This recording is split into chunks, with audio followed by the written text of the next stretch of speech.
Good morning, everyone, or whenever you're listening to this. It could be the evening, it could be the afternoon, it could be 2 weeks from now, it could be tomorrow. I don't really know when you're listening to this.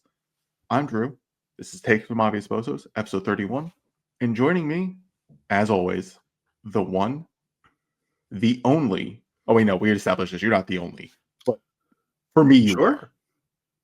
Didn't you say, Okay. didn't I ask you if there was another Zach Ladder? And you're Oh, like, yeah, yeah, we there did. are. We did. Yeah, there We is. already There established. is. But you're Yeah, you're the only one to me, if that makes you feel better. that does makes me feel great. Zach's with me. Zach, how you doing this morning? Or I'm doing great, man. We're behind by a week. We have some other commitments a little earlier than our usual recording time, but I'm ready to go. yeah, we listen, we're gonna get into it. The Emoji Madness has been another hit. It has thrown off our schedule because we're the basically the keepers of it talking about it. But before we get into it, no corporate overlord, no corporate sponsorship. This episode is just coming to you strictly by the Strickland. You go to patreon.com/the Strickland. You can subscribe to any of our tiers. The $6 tier gets you the Friday episodes of Pod Strickland. It gets you the full episode of Takes from Obvious Bozos. You get access to the Discord, so you can discuss anything and everything with us. We got basketball talk, baseball talk, football talk, trading card talk, food talk, you name it. Yeah. We do it all. That's the $6 tier. $9 tier gets you the Strictly NFL show. It gets you exclusive articles from Matthew Miranda. And there's other tiers as well that get you discounts on merch and all that sort of stuff. So if you go to patreon.com/Strickland, if you go to strict.land and see the Patreon banner, that's where you are. Of course, don't forget to follow us on Instagram and where else? In Blue Sky and all those things. It's going to be, at the Strickland, something along those lines. You'll see it. You'll see our little, you'll see our iconic logo next to it when you type in the Strickland. So follow us there to get all that good stuff. And Zach, we're going to get into the thing that everyone, the entire world, is talking about right now, which is Emoji Madness. Can't escape it. You can't escape it. So today, as we record in a couple hours, will be a Final Four matchup. Final Four matchup.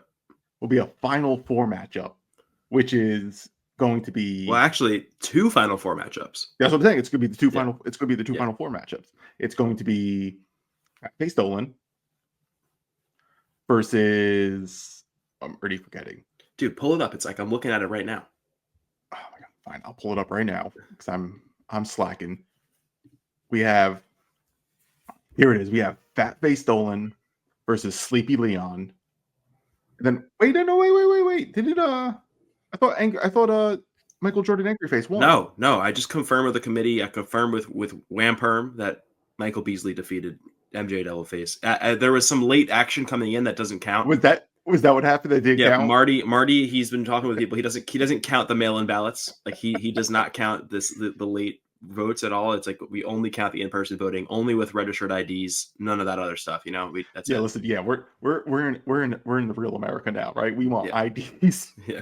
We don't want any voter fraud going on here. Yeah. But no, Nan. So we have sorry, let me pull it up again for everyone. We have Fat Face Dolan, Sleepy Leon, and then Michael Beasley Face versus Cheer Dolan. It's going to be exciting, guys. Do you have? I think we should do predictions.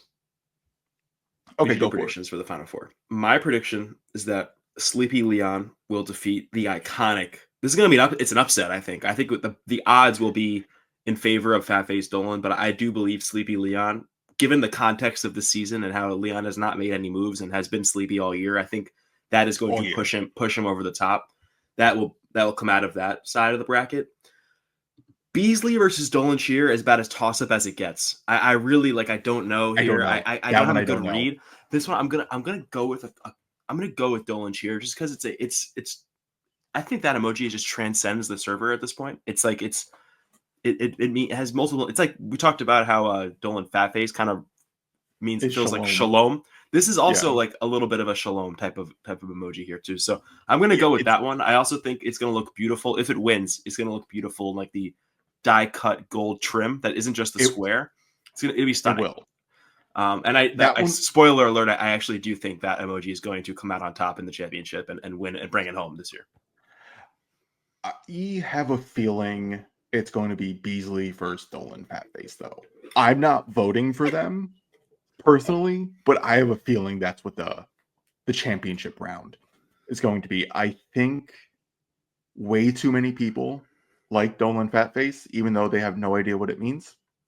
It is probably our dumbest emoji. I hate it. I don't care that that's an unpopular opinion for apparently everyone.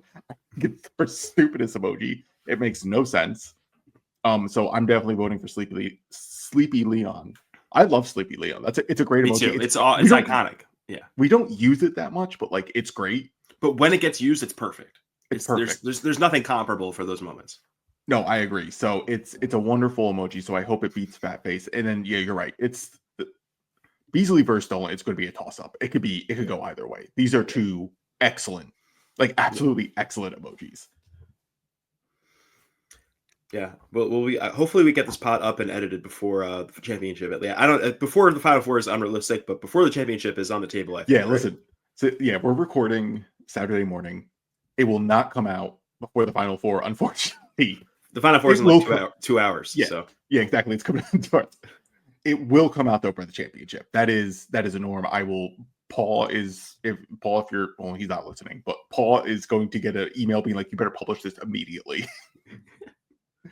So, but we're gonna get to our first take. It's about Emoji Madness. This is from Galactic Pretty Boy.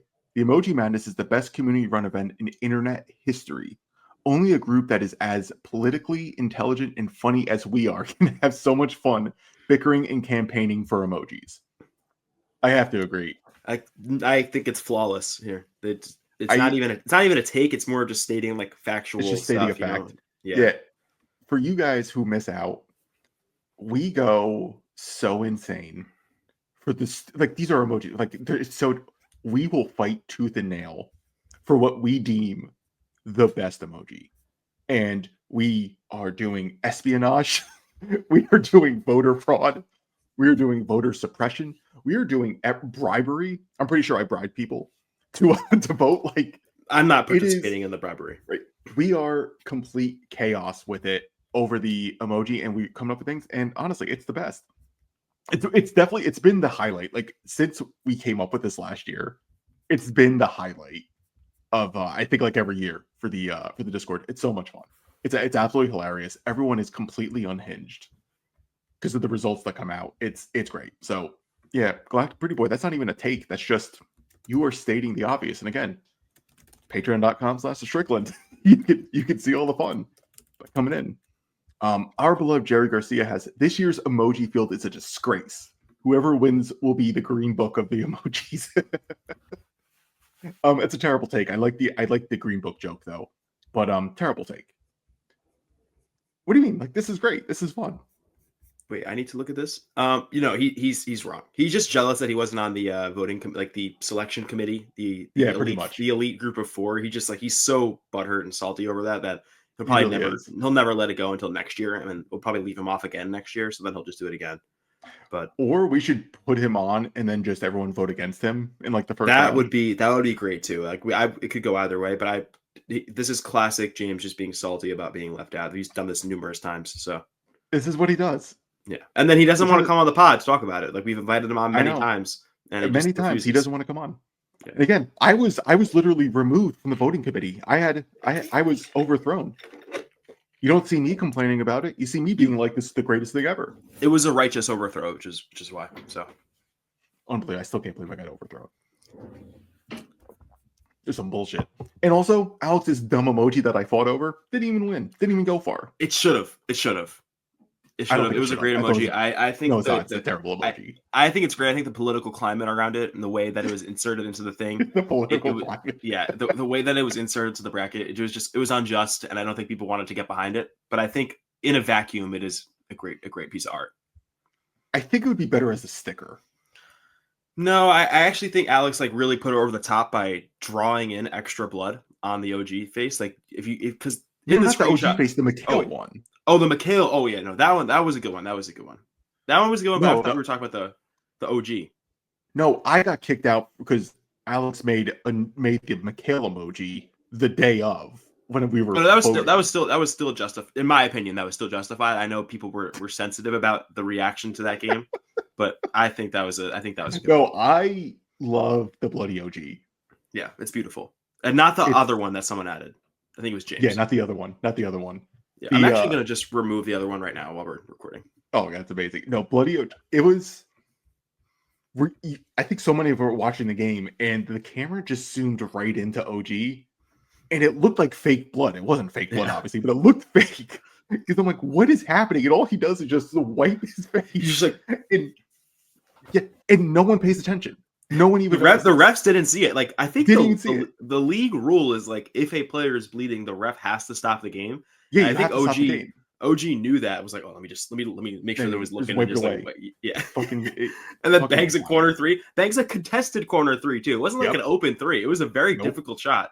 And dude, that was an all-time moment. That was a great moment. Okay. Oh yeah, OG was great on that. Stacey Patton has Beasley surprise faced emoji is the best emoji in the strict chord, and it isn't even close. I disagree. It's up there. It's not the best. I mean, we'll let the voters determine this over the next 48 hours. But But yeah, the voters will determine.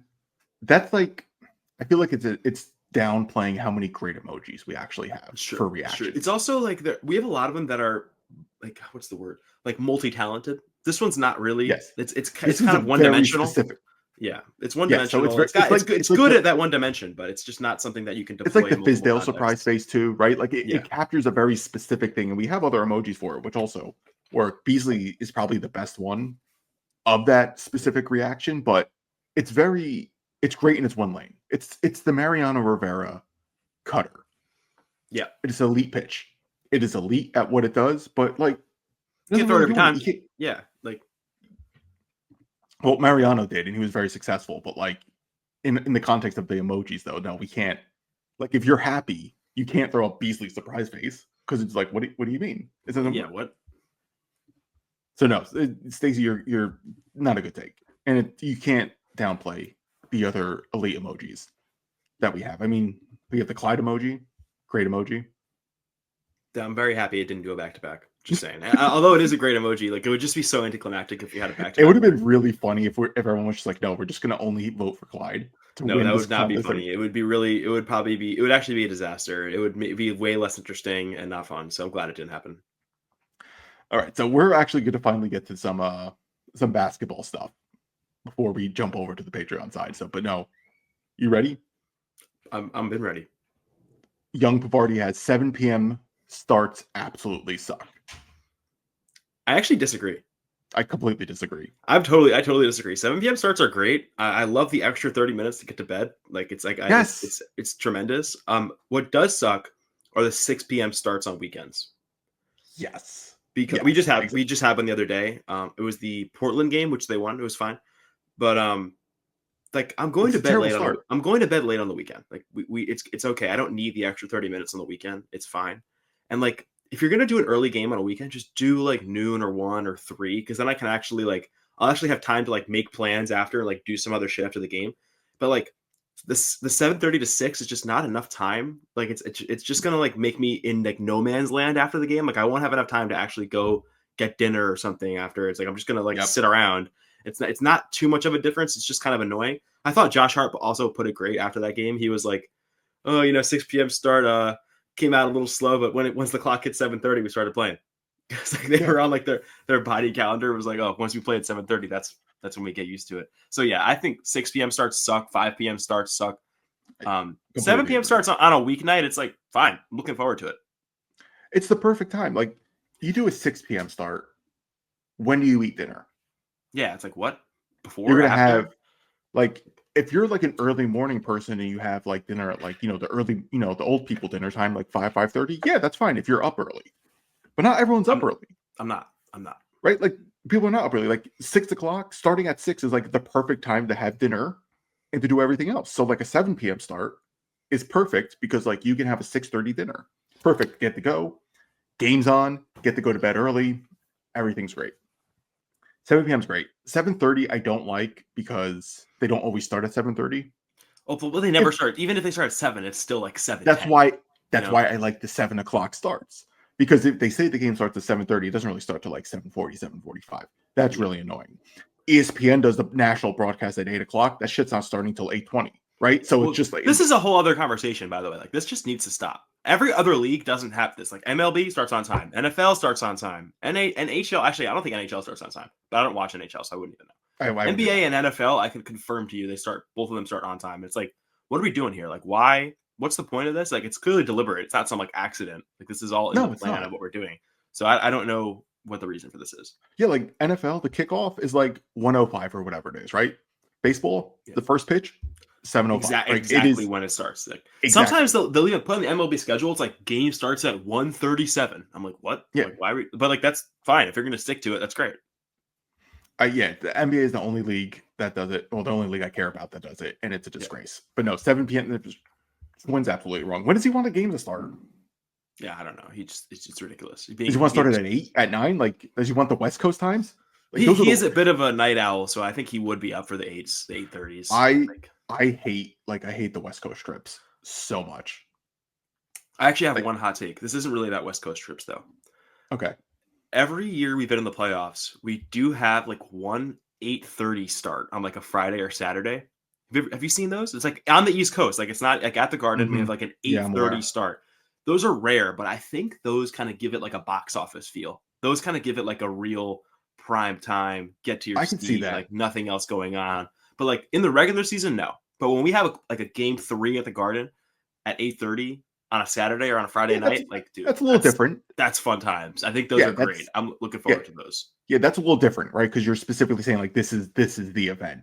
But there's no reason for a regular season game in like February like 18th to start at 8:30. Like no, like on like a Wednesday night, absolutely not. Absolutely start at 7 o'clock.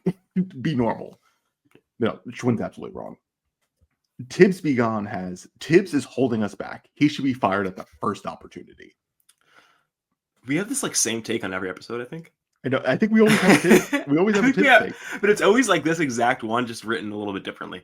It's like this is from our friend Jax365, by the way. He's going by the alias Tibbs be gone now. I mean, yeah, I think we're all kind of aligned. Like he's definitely been holding us back. I mean, like if you're looking at this team and like, yeah, they've won 47 games, so they 47 or 48 wins or something like that already. Yeah, whatever. So whatever they have, and like, yeah, they're a good team, and they're gonna probably win a playoff series and stuff. But like that shouldn't be the bar here. And if you looked at this team and think that he has optimized the talent on this roster, like you're crazy. And like the seasons that Mikal and OG are having, like obviously OG's had a great month or month and a half even recently since Brunson went down. But you look at the season as a whole, like he was kind of like, imagine this OG was just sitting there the whole time, like sitting in the corner while Brunson did his whole thing. It's entirely possible. I think a real like offensive guru coach would have found a way to like really make this work and have an elite juggernaut offense where everybody eats and isn't just like sitting in the corner while Brunson does ISOs and spams pick and rolls with Cat. And it doesn't really make sense here. Like even like, I think it's even more indicative with Mikal, who has stepped up also since Brunson went down. But like in those first few months of the season was like, what did we even trade for him to do? And like, this is like a Bill Simmons thing. Like he has gone over on his pod with Lowe and like on his other recent pods where he's like, Tibbs is the only coach who could like trade for Mikal and then just not use him.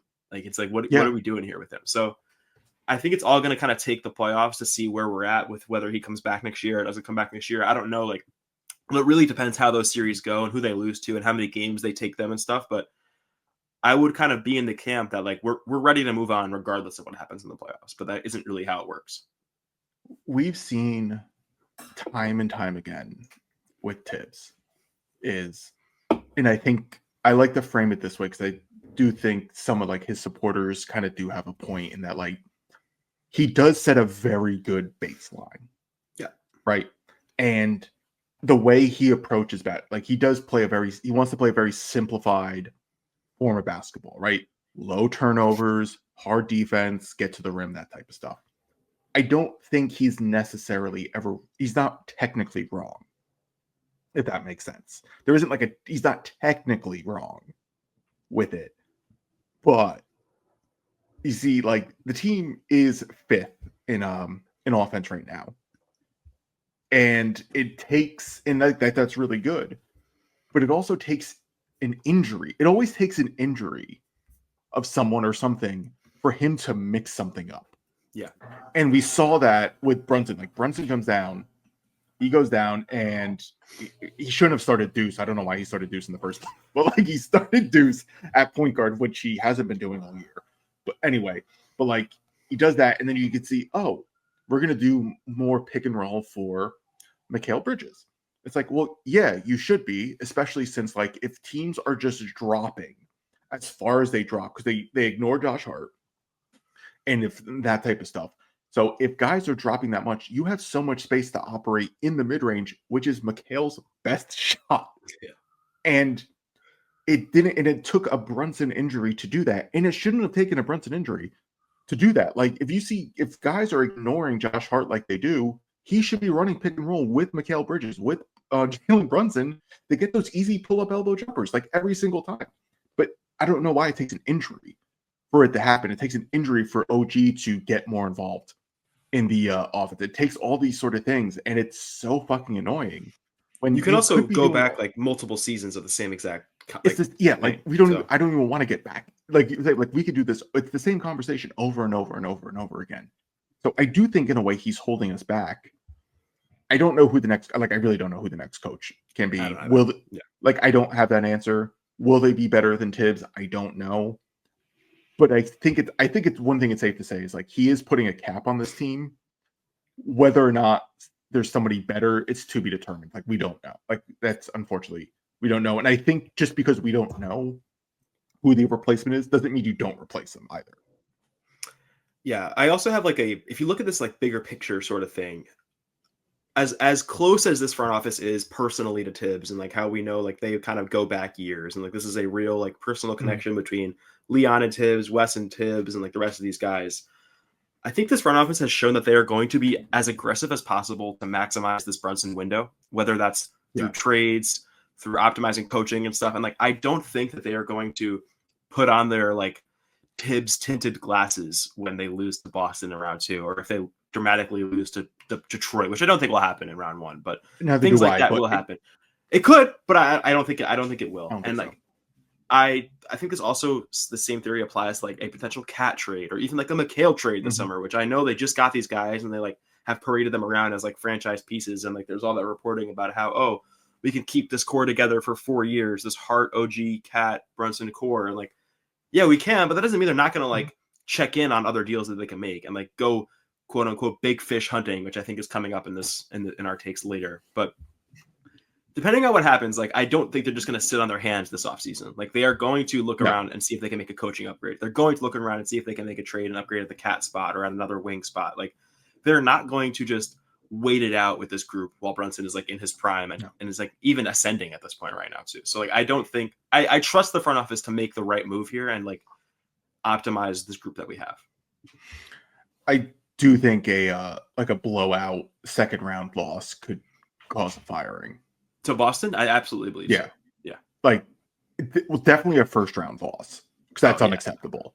Which I don't think is going to. I'm pretty confident think it's going they're to going to. If they play Milwaukee, they'll beat them in 5. If they play Detroit, they'll beat them in 5, maybe 4. Like that's where I'm at right now. So, but if they get completely mollywopped by Boston, which is completely on the table, yeah, I think that's a time when you got to be like, no, we can't. We may need a coaching change, or we may need to do like there has to be a change then because if you're that far from Boston, especially from last year when there's like, oh, the Knicks have a puncher's chance, but they all got injured and unfortunately lost to Indiana. Now they have no shot against Boston, right? Like it's such a gap now. Yeah.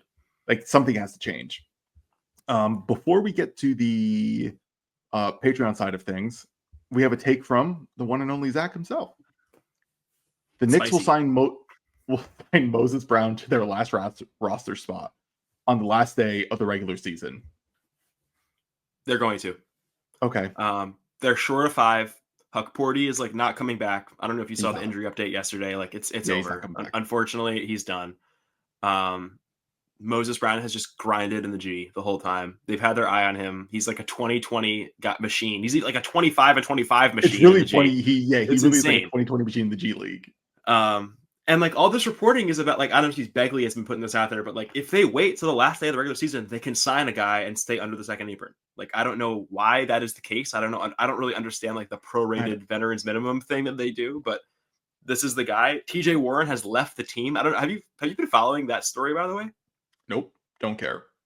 Dude, so there's like this, I don't know if this is a story, a rumor, or like a legitimate report, but like the thing that I'm hearing is that when the Knicks signed PJ Tucker to like the first 10-day contract, TJ Warren just like left the Westchester Knicks. He was like, I'm good. This is just not happening for me. Because I think he was holding out for that last veterans minimum spot. And once he saw the Knicks were going another direction with PJ Tucker, he was just like, I'm done. And he left. He hasn't, like, the Westchester Knicks just finished their season like 2 nights ago. They had a playoff game. They lost in the first round. But of their last 5 regular season games, he was just not on the box score. Like, his name is not on the roster.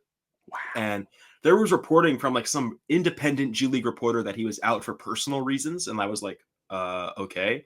And then like 2 days ago or 3 days ago, maybe even like a week ago at this point, Bondi put out a report saying that PJ Warren left the team shortly after PJ Tucker was signed. So I don't know if there's a little bad blood there, but I think what really did happen is like they had him in training camp and they were like, hey, TJ, like we don't have a spot for you right now, but like we might have a spot for you in March or in April. And if you just grind it out, like we'll check in with you in March. And what ended up happening is like, yeah, we had a spot for him on paper, but we didn't actually need him in the rotation. Like, I don't think Tibbs is going to play TJ Warren. And they were like, if we're going to sign somebody who's not going to play, it might as well be a guy like PJ Tucker, who has like a track record of just being a dog and like being like some veteran leader.